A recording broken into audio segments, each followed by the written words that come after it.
My name is Jon Fosse. I'm going to read from a very beautiful book. It's a bilingual edition of my poems, a selection of my poems. In German, it's called Diese, unerklärliche, Stille.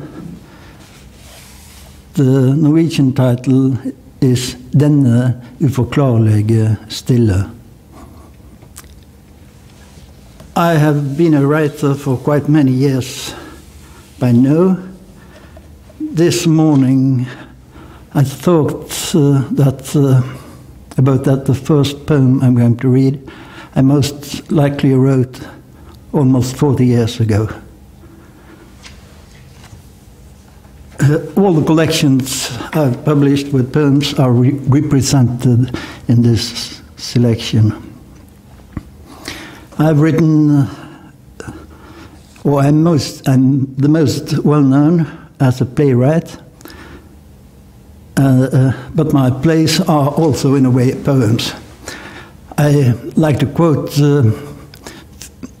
Lorca, who said that a play is a poem standing up. And that's, I can find quite many of my plays in this or that poem. I've also published novels, or a kind of novels, and at the time I'm only writing prose. Hesten og natta tidlig. 1. Hesten og natta tidlig. Svettelukt og rød snø på boblejakka mor sitter i.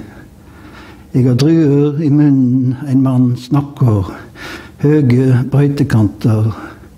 Druene i en svart pose, skrå musikk og en svart vind. Hesten, gitaren et grønt vindu. Det dryper farger fra øynene, og mor spør hvor jeg har vært. Skulle vært hjemme for lenge siden. Hun har reist seg, går over stovegulvet. Du bare 12 år, sier hun. 2. Gult gras nedover skuldrene. Vi går innover i det blå fjellet, druer. Hun holder meg i handa. Mor har mold i håret, og langt borte roper hun navnet mitt.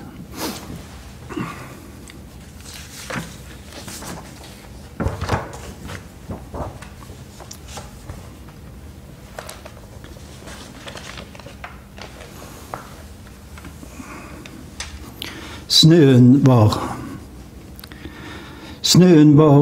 som å være under lyktestolpen, og bak de hemmelige skyene. Bak hendene var djupe dager, og gjemte seg leende for lyspæra.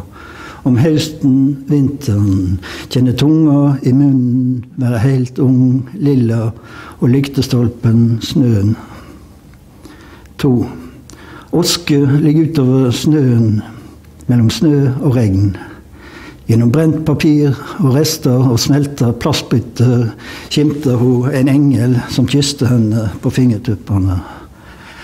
Bålet var stort i snøen, mellom snø og regn. Store flak av oske, svart, snø, hvit. And you are speaking aloud while you're reading, writing poems? No, never. I never ever read them aloud before they are published, and I very seldomly read them publicly. In fact, I've stopped completely reading my anything I've written in public. To me, I would rather say that writing is listening. When I write, I listen to something, and I don't know what I'm listening to. I guess I'm listening to what I'm actually writing in a way. Yeah. So, and what I write in this process, it happens. Writing happens for me. Of course, when I write a rather long novel, to call it that, as I'm doing at the time being, I very much have to listen also to what is already written. But it's always like that. I'm listening out, and then I'm listening to what I have actually written. But to me, a poem, it's just a glimpse. It just happens. A poem happens. To write a play is somehow similar for me to write a poem, but you just have to stretch the moment in a way, the glimpse.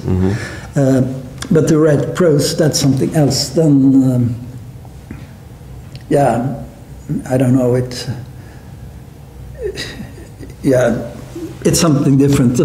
Playwriting and to write a poem is kind of the same for me. Prose is something different. Yeah. But there are some elements in your poems and in your prose that are related. The process of reduction, for instance. Yeah, everything I've written is related. Yeah. Everything is speaking to something else in a way. It's not because I want it to be like that, but I always feel this need to write something new, to move on. I'm very disinterested, in fact, in what I have done. I'm only, in a way, interested in what I'm writing now. But what I'm writing now, it's, of course, always in a kind of dialogue with what I've written before. Especially is it so with my plays, they are all connected into a big whole, I would say. I've written some 30 plays for the stage, and it's each and every play is and has to be its own universe, but the plays taken together also make up a universe. And everything I've written is, so to say, the universe I've created as a writer. And you have, do you know this movement of European poetry, this anti-metaphoric movement? Do you have the idea that your poetry is non-metaphoric? Yes, for sure. I think that every piece of writing of any value is a metaphor in itself. Yeah, it's always a metaphor. It belongs to Dichtung. This quality of metaphor. And the worst thing I can read, it's let's say in a bad novel, when they had this, something is like something, and then you get a stupid simile. No.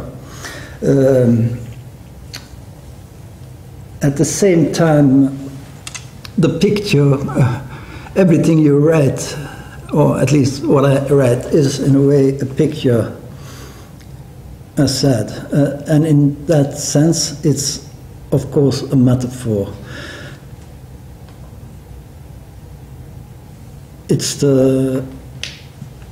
And I think for me, if I could say what I'm trying to say in another way, then I shouldn't then write a poem or a play or something else. I think that's the great quality of literature, that you can say or write or show in a way what you cannot say in another way, in a clear and as a message, or the way we normally use language. So, and also because of this, writing to me has always been somehow a place where I could stay, a place to be.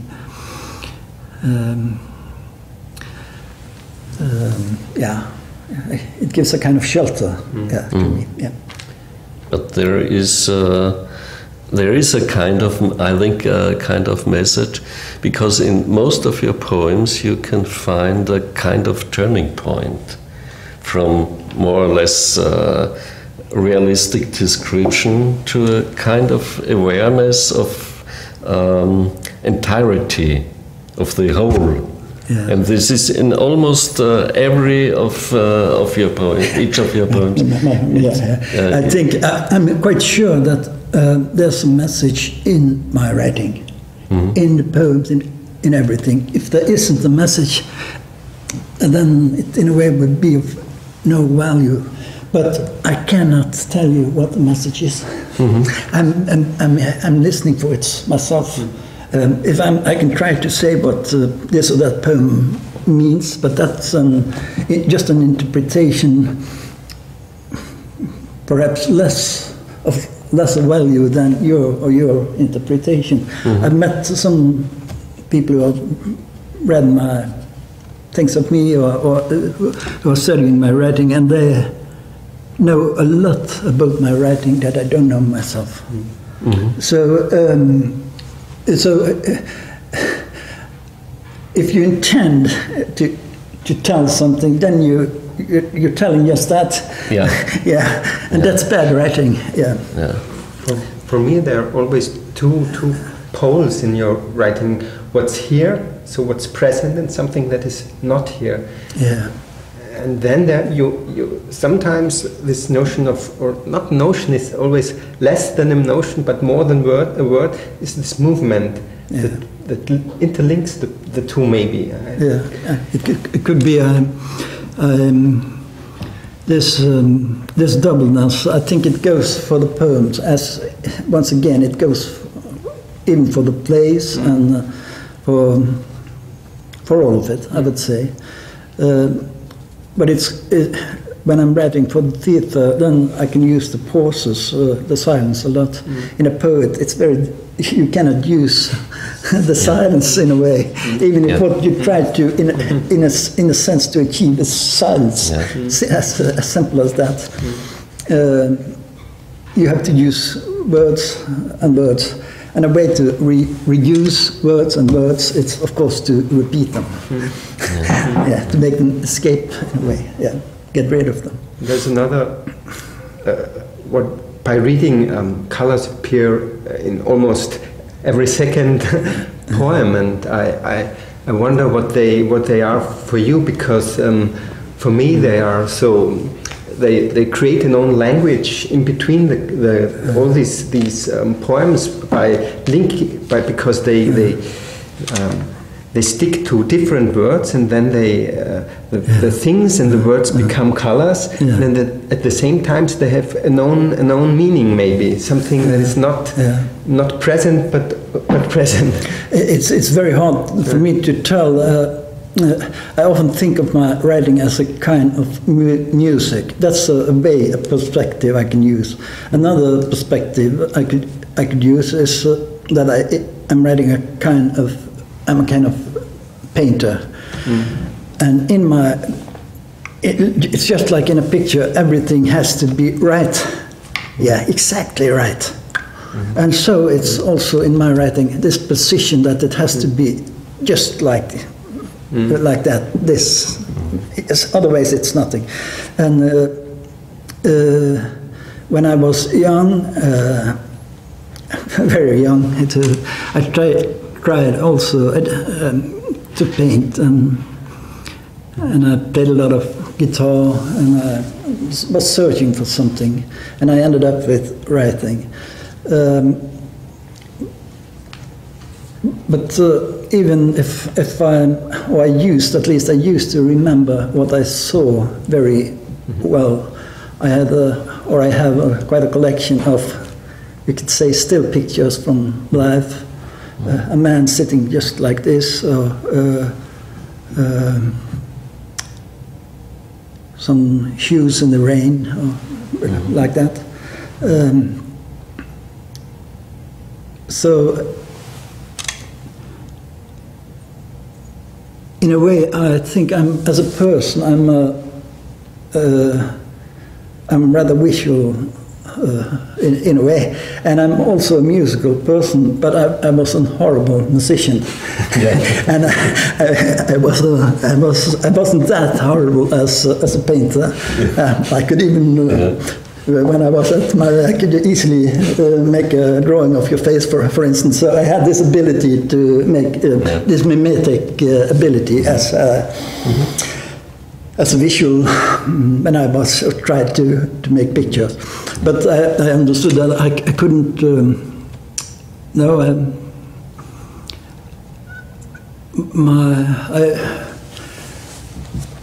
My place was, I understood quite young, was writing. Yeah, that was easy for me, and I could easily, let's say, cope or imitate the writing of, let's say, Knut Hamsun, you know him, or Terje Vesaas, perhaps you know him, and other Norwegian writers I read quite young, and the way I could write like them. But for me to hear a song and to play that song on my guitar, it was impossible. I had to try and try and try. Yeah. But it was easier for me to make a face look like a face. So I had a better ability there.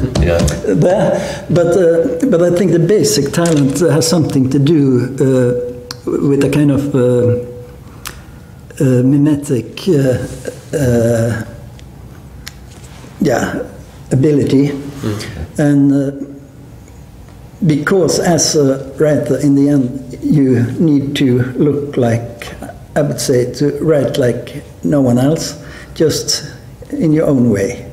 And to be able to that, you have to be able to copy all the a lot of other writers. So I don't think when I was young I could do that, but by now I'm so much into my own writing that it isn't possible for me anymore to do it, as it isn't possible for me anymore to draw a face and that looks like this or that person. Yeah, so I've lost a lot. Yeah, on the way. And won a lot. Yeah, you go somehow into you narrow it. But it's really one huge space, your poems. I think it's very, very wide and open, and at the same time the time is very condensed. Time is very concrete and dense, and space is very open. Yeah, I think so. I think it's like that even in my place, that the time is concentrated into more or less one moment of time, but then it takes place in the same place. You can have it can go on. It can happen here or there or there or there in the same scene. You could say, and the times are mixed in the place. So it's and even in the prose I'm writing at the time being, it's very long. For the first time in my life, I'm writing quite a long text. I've written almost 2,000 pages, in fact, by now. So, and it's all of it is in a way just one point of time. Yeah. But in your poems, you would say you are composing motifs. Is that color's essential motive? Or I don't think. I try don't to think about it or to be too conscious about it. You know, when I have another side of mine. I've studied comparative literature and philosophy, and for 7 years of my youth, I spent reading. Call it theory. At the same time, I was a writer, and I was very conscious about that. I shouldn't mix the concept, the writing there.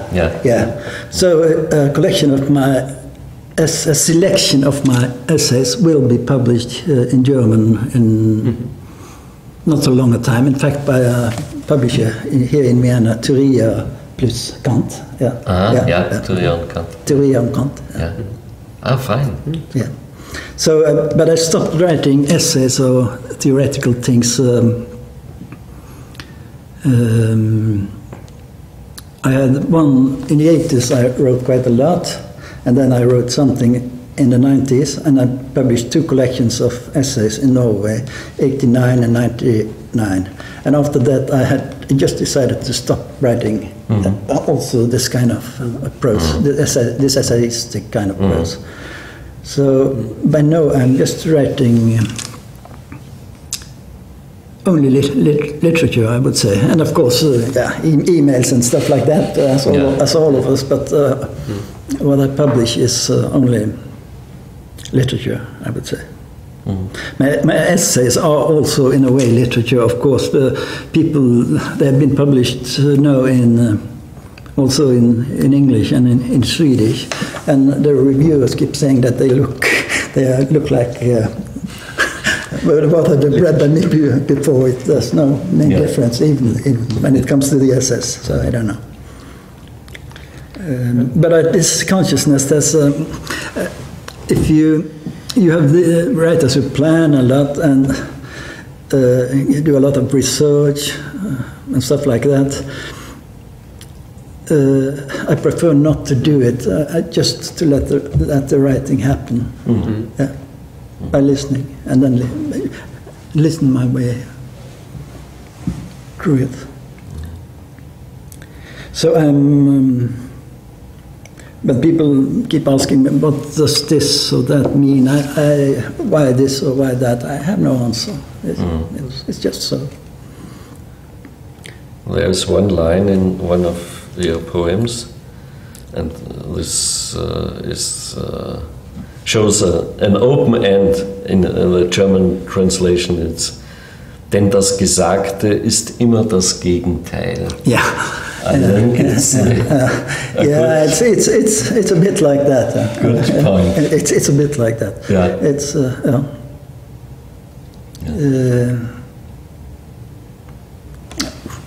you know, when even if I don't write about it, I'm of course, when I was a student, I read a lot of Martin Heidegger, in fact, and I'm influenced by his philosophy, no doubt. And I also read quite a lot of Jacques Derrida, and I'm also, of course, influenced by his concept of writing and of language.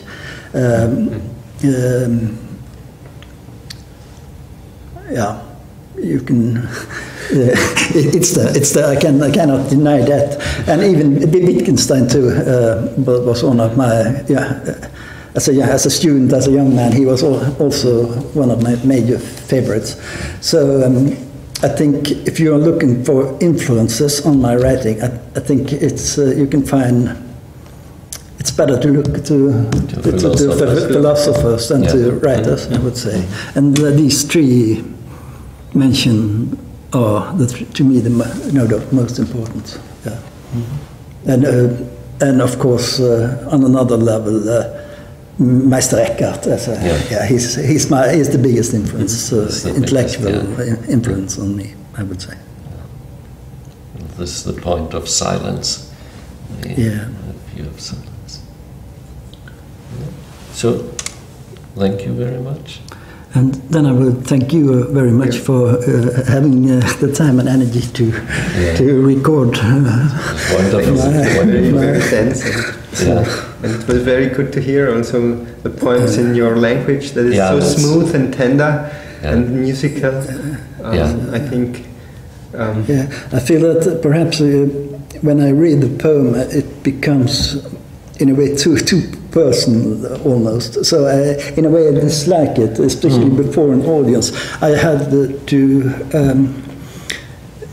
put a lot of whiskey inside to dare to go on the stage to do a reading, and that much that I simply had to stop drinking completely, and because that I also stopped doing. I never do public reading. So,